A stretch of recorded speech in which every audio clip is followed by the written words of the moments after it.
de-Ivanishvilization or de-Ivanishvilization of Georgia.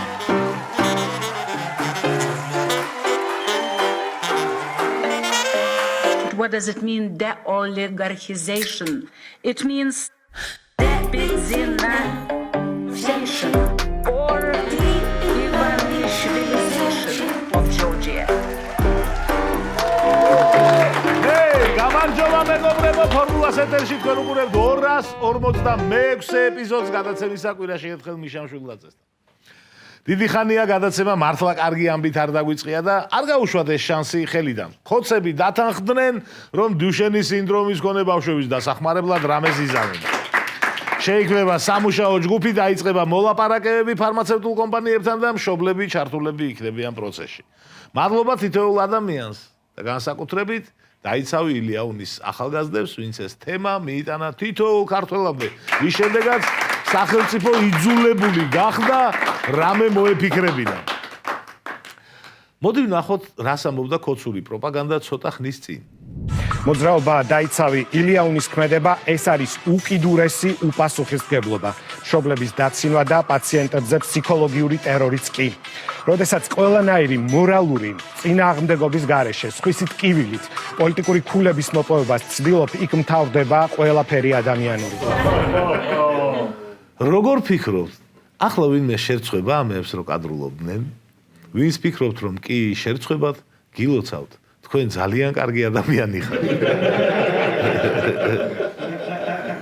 თქვენ ჯერ კიდევ გჯერათ შუბლის ზარღვის არსებობას.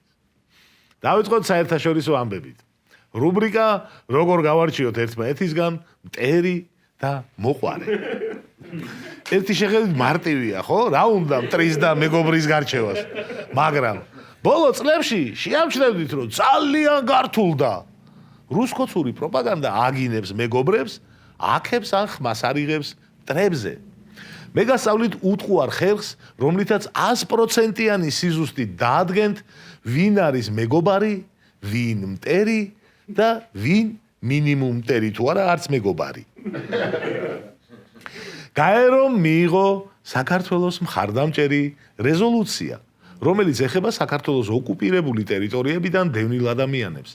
რეზოლუცია გმობს რუსეთის მიერ ოკუპირებულ საქართველოს რეგიონებში ძალისმიერი გზით განხორციელებულ დემოგრაფიულ ცვლილებებს. ადასტურებს დევნილთა უფლებას ეთნიკური კუთვნილების მიუხედავად დაბრუნდნენ საკუთარ სახლებში ღირსეულად და უსაფრთხოდ და ხაზს უსვამს მათი საკუთრების უფლების პატივისცემის და დაცვის აუცილებლობას. სახელმწიფოები იყოფიან 3 კატეგორიად. ვინც ხარს უჭერს ამ რეზოლუციას, ვინც ეწინააღმდეგება და ვინც გაყურსულია. როცა შეატყობთ, რომ პროპაგანდა ტვინს გირევთ, ჩახედეთ ამ რეზოლუციას, ვინც დაუჭირა მხარი, ვინ შეეწინააღმდეგა და ვინ გაიყურსა. რეზოლუციას მხარი დაუჭირა 107-მა სახელმწიფომ. აი ესენი არიან ჩვენი მეგობრები. ხო? 7 ძმაკაცი ვერ ეყოლება ადამიანს, ვერც სახელმწიფოს, მაგრამ ზოგი ძმაკაცი იქნება, ზოგი მეგობარი, ზოგიც კაი ნაცნობი. და ესე 7. აი ამ 107 სახელმწიფოსთან უნდა გქონდეს კარგი ურთიერთობა. მინიმუმ დაბადების დღე ყველას უნდა მიულოცოთ ვოლზე. პირადში თუ მივწერთ, უკეთესია. ჩვენ როგორც პროსკანდინავიურმა გადაცემამ პირველ რიგში გადავამოწმეთ, როგორ მოიქცნენ ჩვენი ჩრდილოელი მეგობრები. აქვე არ აგერიოთ ჩემი ჩრდილოელი მეგობრები სხვა, ქოცების ჩრდილოელი მეგობრები სულ სხვა. ნორვეგიამ დაგვიჭირა მხარი. შვედეთმა დაგვიჭირა მხარი. დანიამ აქ ცოტა ნერვიულობდით. ესე კიჯიგრები არიან, მაგრამ ბოლო დღეებში ისი აგინებდნენ ქოცები, რომ მეთქი რავი არ გაგვებუტონ. გორში 10 პოლიციელი ერთ წაქცეულს რო ურტყამდა, რუსთავი 2-ის გადამღები ჯგუფი კოპენჰაგენში იყო და დანიური პოლიციის გადაცდომებს აშუქებდა. საბედნიეროდ დანია ქოცებს და ნამდვილ ქართველებს ერთმანეთისგან ანსხვავებს და დაგვიჭირეს მხარი. სკანდინავია არ არის, მაგრამ ჩვენი გადაცემა სკანდინავიელებისგან არ ანსხვავებს ისლანდიას, რომელმაც ასევე დაგვიჭირა მხარი. ფინეთი ყველაზე ბედნიერი ქვეყანა დედამიწაზე, ასევე ჩვენს გვერდითაა. წარმოიდგინეთ რამხელა ბედნიერება, როცა ნორვეგია და შვედეთი გესაზღვრება, რომ დედამიწის ყველაზე ბედნიერი ქვეყანა ხარ, მიუხედავად იმისა, რომ რუსეთიც გესაზღვრება. აი ეგ არის ფინეთი. რუსეთის მეზობლობაც კი ვერ აფუჭებს პონტს იმდენად, რომ ფინეთი მეორე ადგილზე მაინც ჩამოაქვეითოს ამ ბედნიერების ინდექსში. საქართველოს მხარი დაუჭირეს ამერიკის შეერთებულმა შტატებმა, ბრიტანეთმა, გერმანიამ, საფრანგეთმა, უკრაინამ, მოკლედ მთელი deep state-ი ჩვენ გვერდითაა. ყოველ წელს შიშით ვამოწმებ ლიეტუვამ რაქნა. კიდე ერთ მაგარ რაღაცას გასწავთ. იცი როგორ მივხვდეთ, რომ საბოლოოდ ლიეტუვა რო აღარ დაგვიჭერს მხარს. თუ გინდათ ექსპერიმენტი ჩავატაროთ, საქართველოს ჩვენ თვითონ არ დაუჭიროთ მხარი ამ რეზოლუციას, ლიეტუვა მაინც დაუჭერს. ლიეტუვა რო აღარ იქნება ამ სიაში, აი მაშინ მორჩა შეგვიძლია დავიშალოთ. ლიეტუვა წელსაც ჩვენს გვერდითაა, დაგვიჭირა მხარი. ლატვია, ესტონეთი ჩვენთანაა, რა თქმა უნდა, დაგამშვიდებ ძარქუას გამო ესენი არასოდეს მიგვატოვებენ. მხარს გვიჭერს კაბო-ვერდე. ეს ქვეყანა მსოფლიო ჩემპიონატზე ითამაშებს და ვინჯერ არ იცით ვისკენ იყოთ, იცოდეთ რომ კაბო-ვერდე ჯიგარსონები არის. ჩვენი მეზობლები თურქეთი, სომხეთი, აზერბაიჯანი ჩვენს გვერდით არიან. იყო დრო, სომხეთი იკავებდა ხოლმე თავს. მაგრამ მაშინ სომხეთზე დიდი გავლენა ჰქონდა რუსეთს. დღეს სომხეთი სწორი გზით მიდის და წარმატება უსურვოთ სომხეთს პროდასავლურ გზაზე. ყველა სახელმწიფოს აღარ ჩამოვთვლი, მადლობა ყველას. რაც შეეხება მტრებს. რეზოლუციის წინააღმდეგ ხმა მისცეს რუსეთმა, კუბამ, ბელორუსმა, ნიკარაგუამ, სუდანმა, ჩრდილოეთ კორეამ და კიდევ რამდენიმე არ შემდგარმა სახელმწიფომ. ჩამოთვლითაგან ბელარუსია მხოლოდ გულდასაწყვეტი, მაგრამ არა უშავს. ერთ დღეს ბელარუსები აუცილებლად გახდებიან ჩვენი მეგობრები. ლუკაშენკოს მოიშორებენ ადრე თუ გვიან და ვიც მაკაცებდნენ.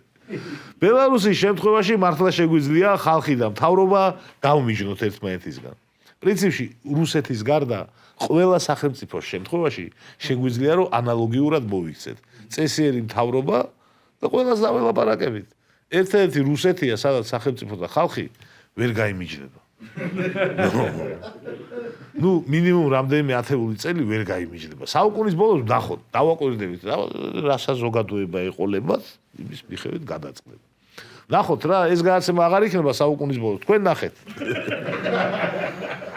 რაც შეეხება გაყურსულებს, ეს ყველაზე საშიში ქვეყნებია, იმიტომ რომ პირში გიცინიან ზუგს უკან კაცმა არ იცის რაც ჩალიჩულა. საქართველოს მხარდაჭერისგან თავი შეიკავეს ქოცების სტრატეგიულმა პარტნიორებმა, ირანმა და ჩინეთმა. თავი შეიკავა ქოცების უმსხვილესმა საექსპორტო პარტნიორმა ყირგიზეთმაც. მე არ ვეწინააღმდეგები ამ სახელმწიფოებთან ნორმალურ ურთიერთობას, მაგრამ სტრატეგიული პარტნიორისგან ცოტა მეტის მოლოდინი მაქვს. ანუ უბრალო პარტნიორი კი არ არის, სტრატეგიული პარტნიორია. რას ნიშნავს სიტყვა სტრატეგიული? ისეთი რამ, რაც გრძელვადიანი მიზნის მიღწევისთვის არის მნიშვნელოვანი და მთლიან სურათზე ახდენს გავლენას. ქვეყანაზე რო იტყვი, რომ ეს ჩემი სტრატეგიული პარტნიორიაო, მხოლოდ სიტყვით კი არა, საქმით უნდა გიჭერდეს მხარს. ჩვენი სტრატეგიული პარტნიორი კიდე სიტყვითაც არ გვიჭერს მხარს. გაიყურსნე, რა ხდება, არ ვიცით, ლა, ჩვენ არ გვეხება, ეგრე არის. საქართველოს მხარდაჭერისგან თავი შეიკავეს ქოცების ყველა იმედმა ინვესტიციების მოზიდვის მიმართულებით. არაბთა გაერთიანებული საემიროებიდან დაწყებული, ქუვეითით გაგრძელებული, ყატარ, საუდის არაბეთით დასრულებული. ქოცებო, მეგობრების და სტრატეგიული პარტნიორის არჩევა მაგრად იცით თქვენ. გაყურსულებში გულდასაწყვეტია ისრაელის ხილვა. ვინ და საქართველოს იმსახურებს ისრაელისგან მხარდაჭერას. სხვა სახელმწიფოებს რაც შეეხება, გაყურსულებში ერთადერთი გული მწყდება ბრაზილიაზე. საქართველოში ბრაზილიას ბევრი გულშემატკივარი ყავს და რავი, ახლა ვერ მოგიწოდებთ არო გულშემატკივაროს მეთქი, მაგრამ მხოლოდ იმას ვიტყვი, რომ სანამ ბრაზილია მხარს არ დაგვიჭერს, მსოფლიო ჩემპიონი ვერ გახდება. წადით და მიჩივლე. აუ ბრაზილია მსოფლიო ჩემპიონი რო გახდეს წარმომიდგენია ქოთტროლ ბოტები რა დღეში ჩავარდებით. ამოჭრიან ამ ვიდეოს დაბუსტავენ 1000 საცოდავ ხუმრობას მოიფიქრებენ. ერთი ის მომშვიდებს რომ თქვენი აზრი ყველას კიდია. მესის ფანებს დაგამშვიდებთ. არგენტინა ჩვენს გვერდითაა, დაგვიჭირა მხარ. რონალდუ პორტუგალიაც ჩვენს გვერდითაა. ანუ მთელი საფეხბურთო სამყარო ბრაზილიის გარდა ჩვენ გვერდითაა. იტალიის ფანებსაც დაგამშვიდებ. იტალიაც მხარს უჭერს საქართველოს. მაგრამ ნუ მსოფლიოზე ვერ გახვედით თქვენ. ამიტომ ბოსნიის ფანებს დაგამშვიდებთ. ბოსნიამაც დაუჭირა მხარი რეზოლუცია. აქვე შეგახსენებთ, რომ მსოფლიო ჩემპიონატის და ჩემი განათლების პარტნიორი არის კოკა-კოლა. მოკლედ, ამ პლანეტაზე სახელმწიფოების აბსოლუტური უმრავლესობა ჩვენ მხარესაა, რაც მაძლევს იმედს, რომ კაცობრიობას აქვს მომავალი და ბოლოს წინა სერიაში სიკეთე გაიმარჯვებს ბოროტებაზე. ნუ ბოლო სერიაში მზე ფეთქდება და პლანეტაზე სიცოცხლე დასრულდება, ამიტომ სიკეთე გაიმარჯვებს ბოროტება ცოტა ერთი მაგრამ მაინც სიკეთემ გაიმარჯვოს ბოლოს წინა სერიაში, რავი, ბოლოს წინა სერიაში მაინც იყოს ჰეპი ენდი. ახლა კი რუბრიკა შალვას არ გონია. საინტერესო დიალოგი შედგა კონგრესმენ ჯო ვილსონსა და სახელმწიფო მდივან მარკო რუბიოს შორის ამერიკის შეერთებულ შტატებში. ჯო ვილსონმა მარკო რუბიოს კითხა: საქართველოში გაყალბდა არჩევნები. ისინი ხელს უწყობენ ისლამური რევოლუციის გუშაგთა კორპუსს და თეირანისთვის სანქციების გვერდის ავლას. თქვენ როგორ ფიქრობთ, რა უნდა გაკეთდეს სწრაფად მზარდი რადიკალიზაციის დასაკვეთად, რომელსაც ქართული ოცნების მთავრობა ხელს უწყობს საქართველოს რესპუბლიკაში? კითხა ჯო ვილსონმა. რუბიომ კი უპასუხა: საქართველოსთან დაკავშირებით მართალი ხართ, ყველაფერი რაც თქვენ ახლა ჩამოთვალეთ, ჩვენს მანამდე არსებულ შეშფოთებას წარმოადგენს. დაეთანხმა რუბიო. აი შალვა პაპუაშვილს კი არ გონია, რომ ამერიკაში ეს მართლა აშფოთებდეთ. მან თქვა: არ მგონია ობიექტური და სამართლიანი წუხილი არსებობდეს საქართველოს მიმართ. ეს იყო რუბრიკა შალვას არ გონია.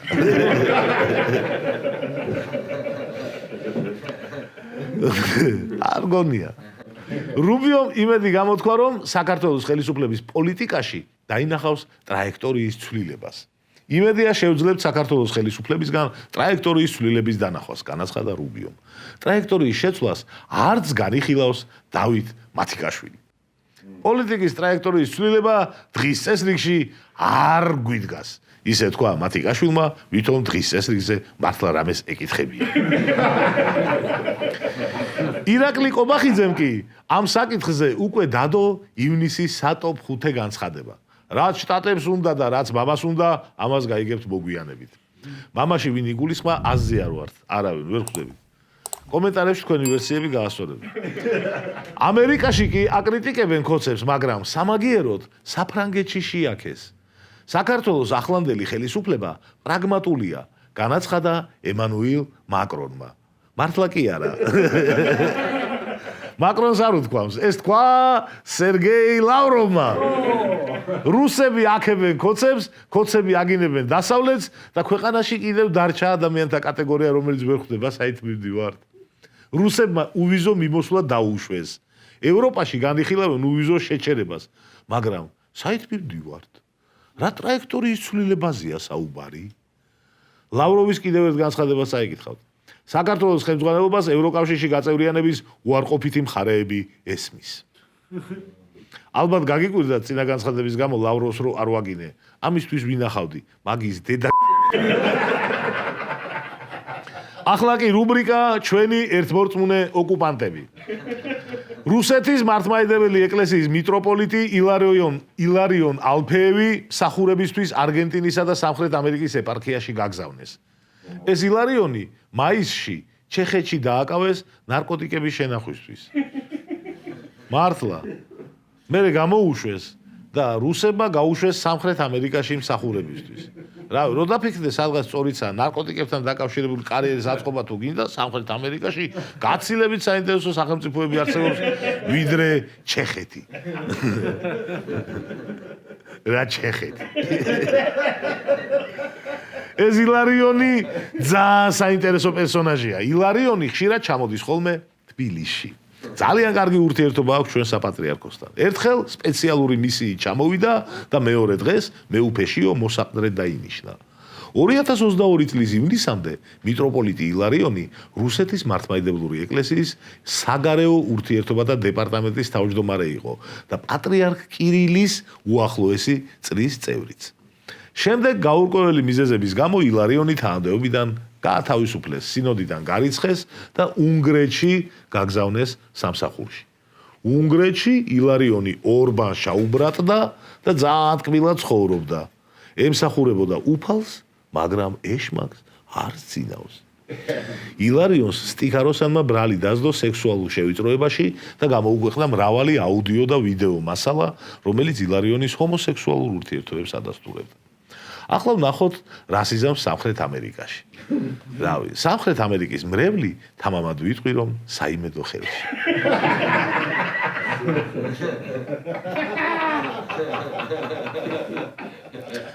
ბოლო დროს ძალიან უყურადღებოდ დაგვრჩა ქართული კრიმინალი. მოძალადე პოლიციელების რაღაც მცირე ნაწილი დაიჭირეს, მაინინგებს შეუტიეს, სუსის უფროსის ყოფილი მოადგილე დაიჭირეს ქრთამზე, გამოჩენილ რუსეთუმე გულბაათ რცხილაძე დაიჭირეს ჩაშუშობაზე. რენესანსი უდგას ქართულ კრიმინალს. ამან გვიბიძგა გაგვეცოცხლებინა ჩვენი ძირძველი რუბრიკა ჩვენი მოგონილი კრიმინალი. შეგახსენებთ რომ ნებისმიერი დამთხევა იქნება შემთხვევით. კარგი. ქობულეთში დააკავეს მოქალაქე რომელიც დაჭეჭყილ ელემენტებს ურანად ყიდდა. კახეთში ნასვამმა არასრულწლოვნებმა კახეთში ნასვამმა არასრულწლოვნებმა მეზობლის ვირი გაიტაცეს და მაღაზიის ვიტრინას დააჯახეს.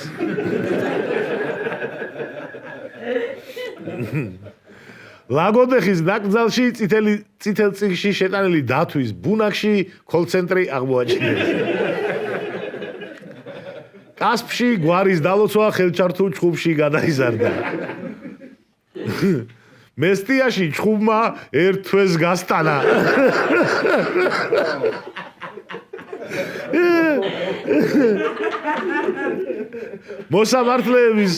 მოსამართლეების კორპორატიულზე DJ ცემეს, გაძარცვეს და 3 წლიანი პატიმრობა მიუსაჯეს. დააკავეს მერიის თანამშრომელი, რომელმაც იპოდრომის ტერიტორიაზე რუსული ბაზის გახსნის დებართვა გასცა. დააკავეს ყოფილი მილიციელი, რომელიც სკლეროზია მეზობელს ციმბირში გადასახლებით ემუქრებოდა და ფულს ზალავდა. მოძალადე პოლიციელები უფრო ძლიერმა მოძალადე პოლიციელებმა სცემეს.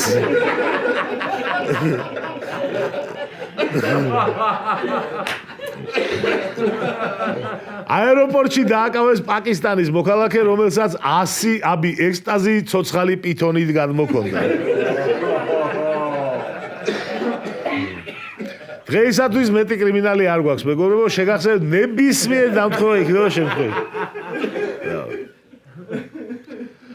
ახლა კი გადავიდეთ მთავარ თემაზე, ჩაანალიზებაზე. დღევანდელი ჩასაანალიზებელი თემა რაზე ვერ თანხმდება ოპოზიცია. რა უნდა მოხდეს მეტი, რომ თავარი და მეორე ხარისხოვანი ერთმანეთისგან გაარჩიონ. მე წარმოდგენა არ მაქვს. სულ ესაა რას დღეისთვის მინდოდა მეთქვა. შევხვდებით მომო, შავად ფორმულა.